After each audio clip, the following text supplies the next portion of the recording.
Bienvenidos a un nuevo bloque del mundo que se avecina.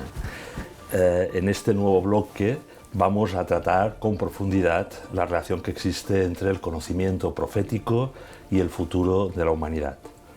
El conocimiento profético supone un punto de encuentro entre la verdad divina y el conocimiento humano. Nos interesará, pues, abordar este tema fundamental para nuestra existencia desde una visión trascendente y espiritual. De este modo queremos adentrarnos en el futuro de la humanidad, como es habitual en este programa, con esperanza y confianza en Dios, auténtico Señor de la historia y del mundo que se avecina. Para ello, a lo largo de las próximas semanas, vamos a abordar este bloque desde una cosmovisión cristiana y específicamente católica a través de los siguientes capítulos. Hoy vamos a tratar la teología de la historia, la acción de Dios a favor de la humanidad. En las próximas semanas trataremos el conocimiento profético, qué relación hay entre razón y fe, la consagración del género humano al Sagrado Corazón de Jesús, cuáles son las principales mariofanías y cómo nuestra Madre, ¿no?, la Virgen, la Santísima Virgen, nos está preparando para este mundo que se avecina. En el quinto capítulo vamos a tratar, pues, precisamente sobre el reino del Señor del mundo y el nuevo orden mundial. En el sexto capítulo abordaremos cuál es la relación entre esa batalla espiritual entre ángeles y demonios, entre humanos o posthumanos, y al final, como siempre, con esperanza y confianza, pues trataremos en el último capítulo, pues que al final el Inmaculado Corazón triunfará, ¿no?, de María.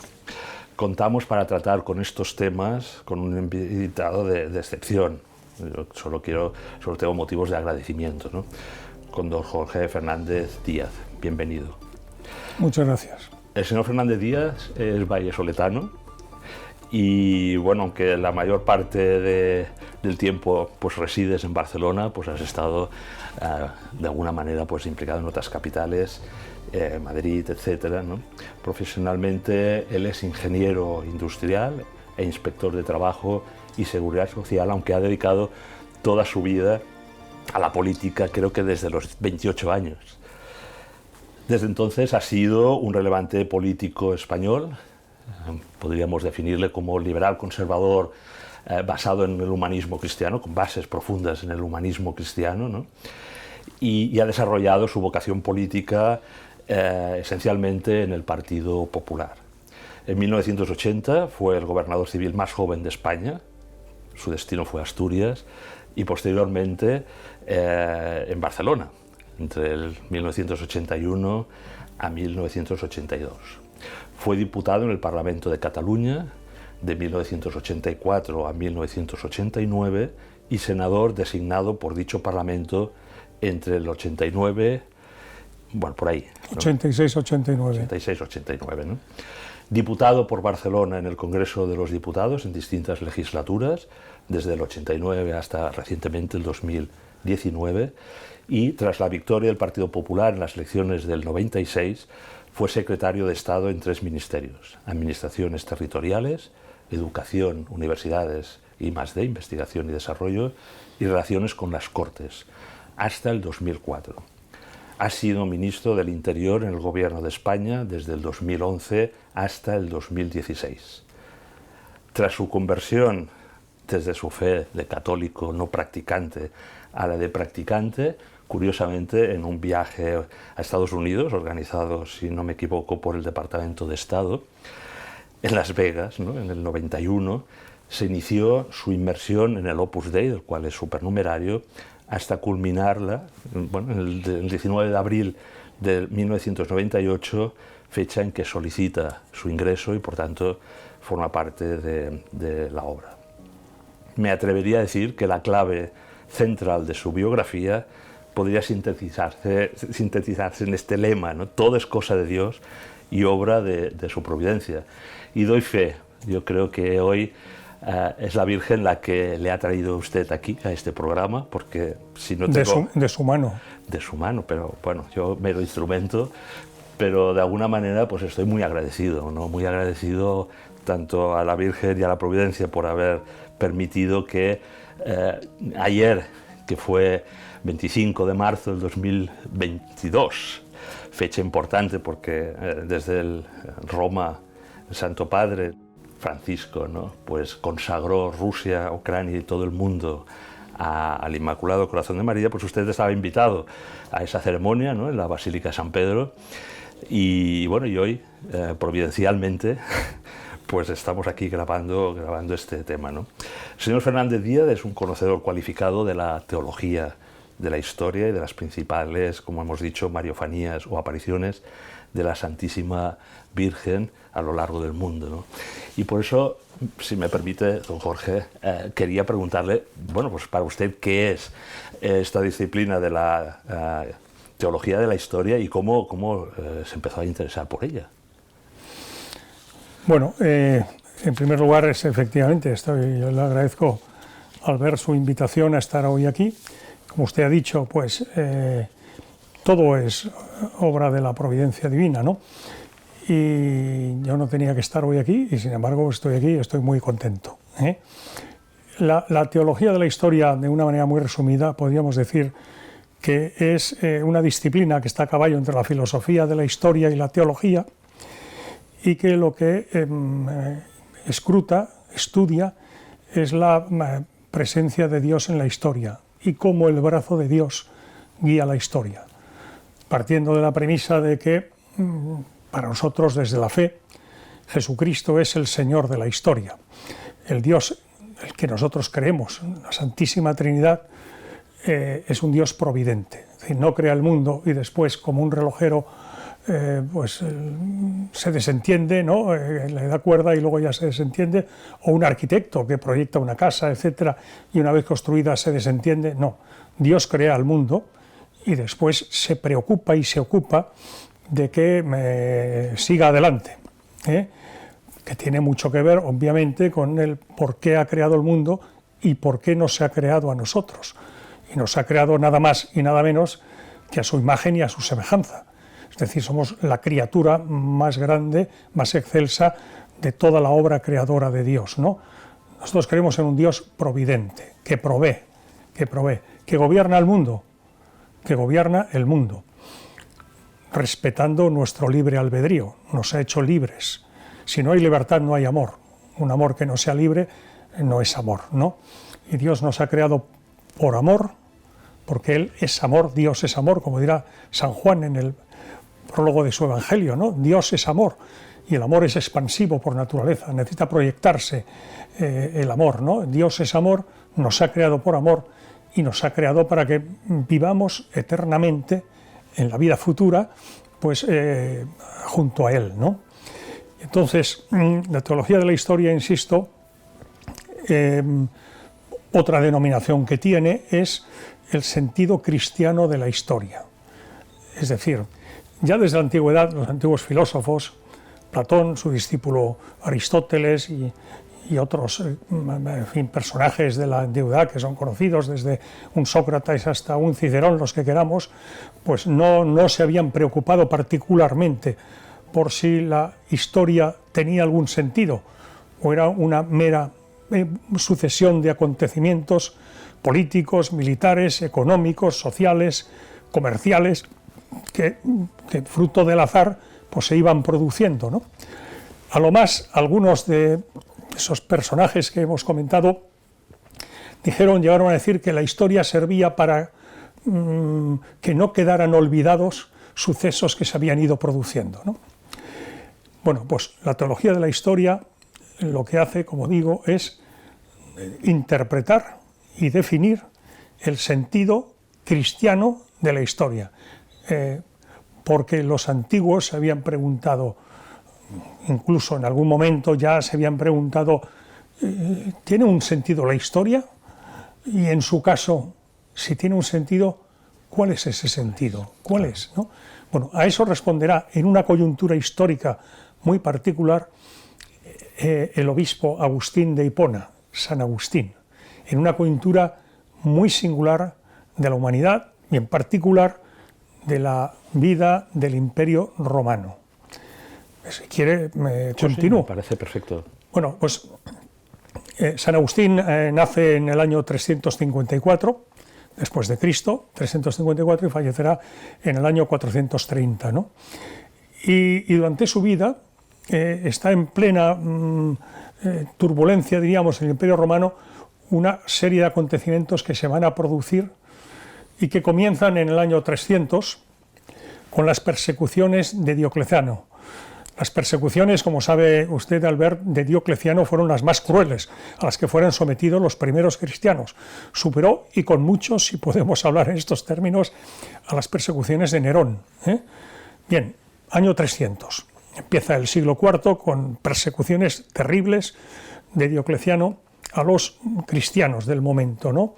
Poco después, el año 313, siendo emperador de Roma Constantino, tiene lugar el edicto de Milán, por el que ya se establece la libertad religiosa en el Imperio Romano. Es decir, cada ciudadano romano podía profesar la fe que deseara. Por tanto, en 13 años hemos pasado de esa terrible persecución a que ya hay libertad religiosa. Pero no acaba ahí, porque unos años después, 376, el edicto de Tesalónica del emperador hispano Teodosio establece no ya la libertad religiosa, que estaba establecida, sino que el cristianismo es religión oficial del imperio. De tal manera que en poco más de 70 años hemos pasado de ser los cristianos terriblemente perseguidos por profesar su fe a ser la religión oficial del imperio. Pero claro, lo que viene a continuación es la clave de interpretación de lo que comentábamos de San Agustín. Año 410, o sea, poco después, Alarico I saquea Roma. Principio del fin del Imperio Romano de Occidente. Creo que podemos entender que no pocos ciudadanos romanos del momento interpretaran esos hechos como un castigo de los dioses. Durante 1000 años el Imperio Romano había sido, pues, pagano, y absolutamente pagano. Tenían divinidades y deidades para todo, ¿no? Sí. Y era el Imperio Romano. Sí, sí. Resulta que abandonan el Imperio Romano, abandonan su paganismo, establecen que el cristianismo es la religión oficial del imperio, y la consecuencia es que cae el Imperio Romano. Oiga, esto es un castigo de los dioses. Bueno, y entonces, en esa situación tan crítica para la vida del cristianismo, ¿no?, y para la evangelización, la providencia suscita a Agustín de Hipona, quien en una magistral obra de Civitate Dei, la ciudad de Dios, pues establece el sentido cristiano de la historia. Lo hace con una alegoría de la cosmovisión de las dos ciudades. La ciudad de Dios, que tiene por rey a Jesucristo, y la ciudad terrenal, que tiene por rey a Satanás. Y lo que desarrolla en esa magna obra de Civitate Dei, la ciudad de Dios, es el sentido de la historia entendido como un conflicto constante y permanente entre el bien, los que quieren seguir a Jesucristo, y el mal, los que en lugar de seguir a Jesucristo son seducidos por Satanás y sus secuaces. El señor del mundo. Exactamente, el príncipe de este mundo. El príncipe de este mundo, ¿no? Y bueno, y ahí establece, pues, las bases de lo que es el sentido cristiano de la historia, la teología de la historia. Es decir, decíamos que se habían preguntado algunos antiguos, ¿tiene sentido la historia? Pues la respuesta, dirá San Agustín, sí, tiene sentido. ¿Y cuál es él? Pues es el sentido cristiano de la historia. Mutatis mutandis, el mismo sentido que a nivel individual tenemos todos y cada uno de las criaturas de Dios. En nuestra vida personal. Exactamente. Claro. ¿Estamos aquí por casualidad? ¿Vivimos por casualidad? Algunos dirán que nada, la evolución. Pues nada, pues el azar. El azar, la casualidad. ¿Y para qué estamos aquí? Pues para el tiempo que estemos aquí, pasarlo lo mejor posible. San Pablo dirá en una de sus cartas, ¿no?, que si Dios y Jesucristo pues no fueran la verdad, ¿no?, pues que nada, comamos y bebamos, que mañana moriremos. Oiga, el tiempo que estemos aquí, ya que estamos por casualidad aquí, procuremos aprovechar el tiempo aquí. Entonces usted, ¿cómo topa con esta disciplina del saber y se interesa, ¿no?, profundamente por ella, ¿no? Pues mire, si le tengo que ser sincero, y es obvio que tengo que ser sincero, humildemente me permito decirle que yo no busco la teología de la historia, sino que, de alguna manera, la teología de la historia, entre comillas, me busca a mí, honradamente. Y fue a raíz de pues, experiencias que uno va teniendo y que va descubriendo cosas pues, que se te suscita el pensamiento, inspiraciones, la idea de decir, bueno, todo esto no es por casualidad, ¿no? Y fruto de ese itinerario, en mi caso personal, ¿no? Pues me lleva a descubrir a San Agustín, obviamente, y interpretar en peripecias, en este caso de mi vida, pero lo que tenemos todos, ¿no? De mis peripecias vitales, como todo, como toda persona, ¿no? Pues la mano de Dios que te va guiando, ¿no? Siguiendo este camino, ¿no? De que efectivamente en la presentación decía, bueno, es providencial que hoy estemos grabando este capítulo, lo ha dicho usted muy bien, porque a lo mejor un buen ejemplo de esta teología de la historia es Fátima, y Fátima a lo largo del siglo XX y lo que en el mundo que se avecina nos tocará vivir, ¿no? ¿Sería cierto? Es decir, Fátima es uno de los elementos más relevantes de esta visión que usted ha expresado. Oh, sin duda, sin duda. Es más, de las aproximadamente 2000 revelaciones, apariciones marianas que se considera que existen en la bimilenaria historia de la Iglesia, de las cuales, como sabemos, plenamente reconocidas por la Iglesia, son un puñado, entendiendo por reconocidas por la Iglesia que efectivamente le haya puesto el sello conforme efectivamente se consideran esos hechos sobrenaturales, ¿no? E incluso en el nivel máximo de reconocimiento de la Iglesia, que es cuando determinadas revelaciones marianas, mariofanías, pues se incorporan al calendario litúrgico y con misa y oficio propio. Es el caso de la Virgen de Fátima el 13 de mayo, la Virgen de Lourdes el 11 de febrero, la Virgen de Guadalupe el 12 de diciembre, la Virgen del Pilar. El 12 de octubre, es decir... La primera, ¿no? La primera y única. La única, sí. Porque la Virgen del Pilar se le aparece a un vidente, que es nada más y nada menos que Santiago Apóstol, hermano de Juan, hijos del Cebedeo, cuando su hermano Juan estaba cuidando de la Virgen en Éfeso, previsiblemente, el día 2 de enero del año 40. Le emplazaré para hablar de estos temas en un capítulo, porque yo creo que... Es que digo que es única porque todas las mariofanías, la Virgen viene del cielo, donde fue asunta, como sabemos, el dogma de la Asunción de la Virgen, asunta gloriosa en cuerpo y alma a los cielos, y de los cielos viene pues, a México, viene a tantos y tantos sitios como ha venido a lo largo de la historia, menos, como digo, a Zaragoza, que vino, como se dice en la copla, en carne mortal, habría que decir en carne inmortal, porque la Virgen sabemos que fue asunta gloriosa en cuerpo y alma, ¿no? Y vino Fátima, entonces, mortal, ¿no? ¿qué nos revela Fátima, para estos tiempos, ¿no? Yo me atrevo a decir, pues esto es una opinión, ¿no? Me atrevo a decir que, como aficionado al estudio de las mariofanías, ¿no?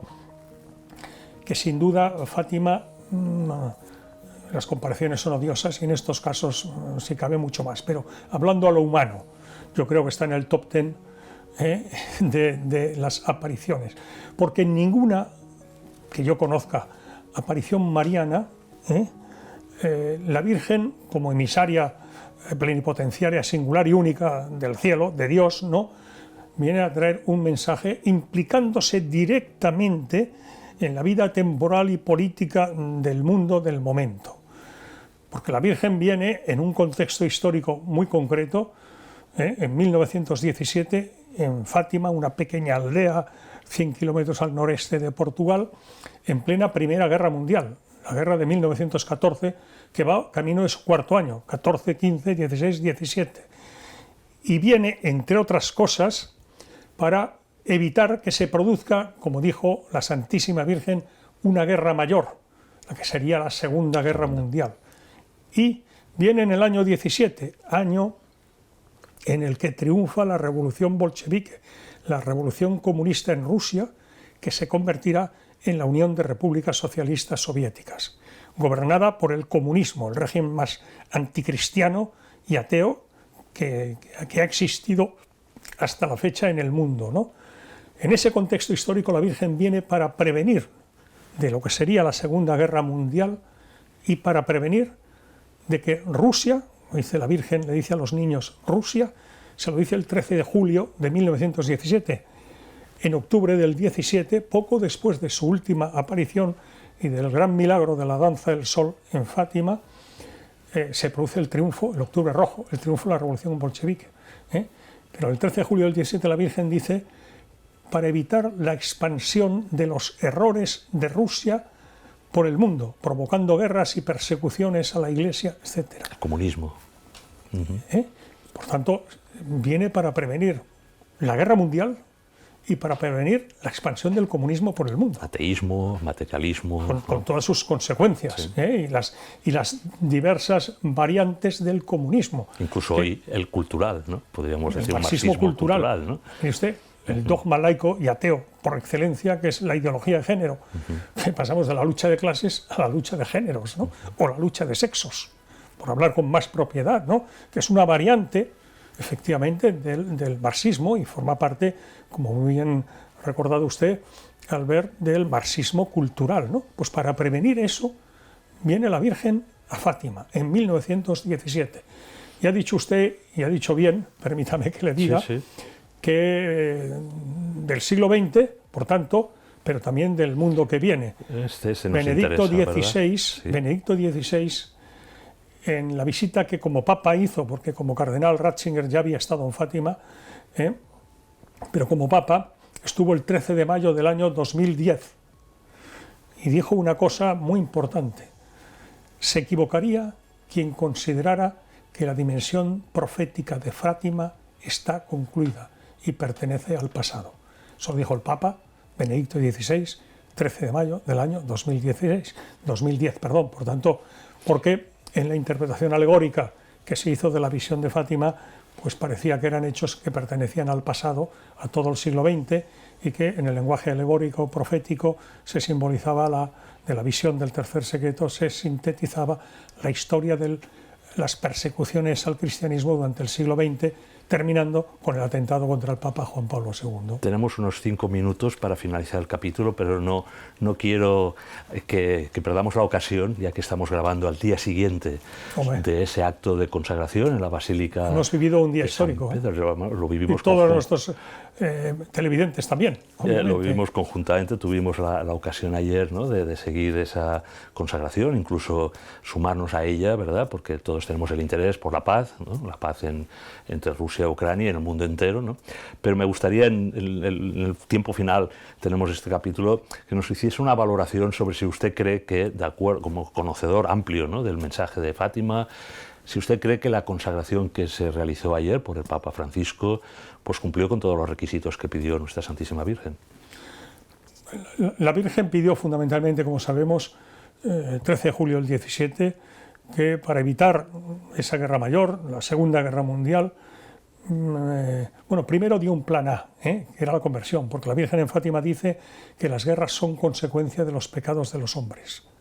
Por eso dice, y si no hay conversión, vendrá otra guerra mayor. Y entonces cuando promete, si no hay conversión, pues una gracia especial, que es la que hizo ayer el Papa y la que han hecho otros pontífices, más o menos en ocasiones anteriores, ¿no?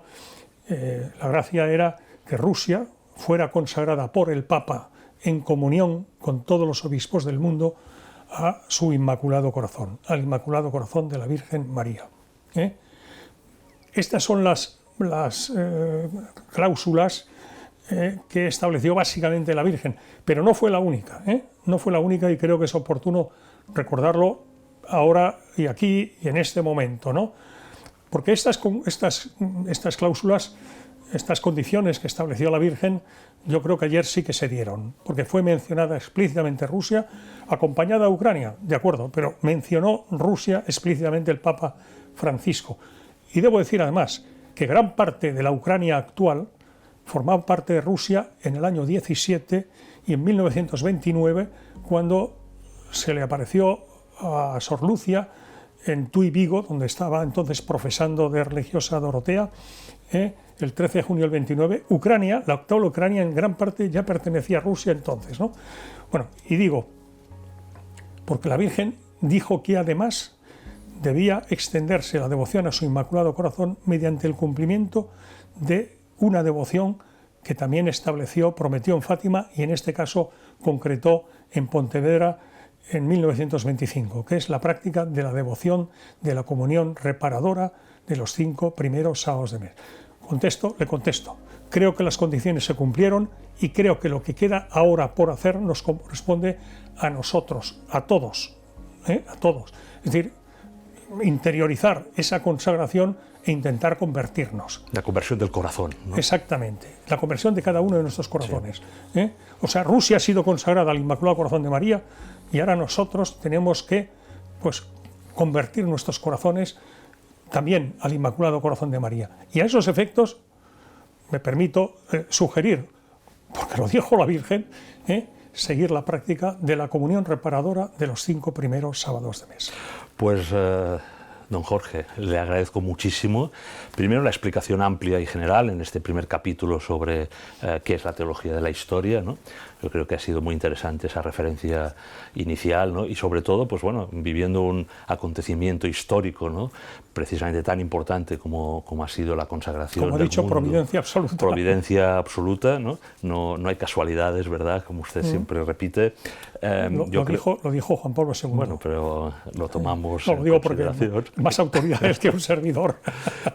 Nos han quedado temas, pero como vamos a tratar pues, las diferentes apariciones marianas y tal, podemos volver a Fátima, etcétera, pero sí que, bueno, yo creo que es importante esa reflexión final de alguien que ha trabajado y ha estudiado a fondo, ¿no? El mensaje de Fátima en estos momentos pues, tan difíciles para la humanidad, ¿no? Con la guerra entre Rusia, Ucrania y otros conflictos, ¿no? Y por tanto, pues en este mundo que se avecina, que siempre buscamos motivos de esperanza, yo me quedo con esa idea de la conversión del corazón que usted nos ha manifestado. Pues muchísimas gracias, don Jorge, y le emplazo a la semana que viene, si Dios quiere, para un segundo capítulo. Encantado, muchas gracias.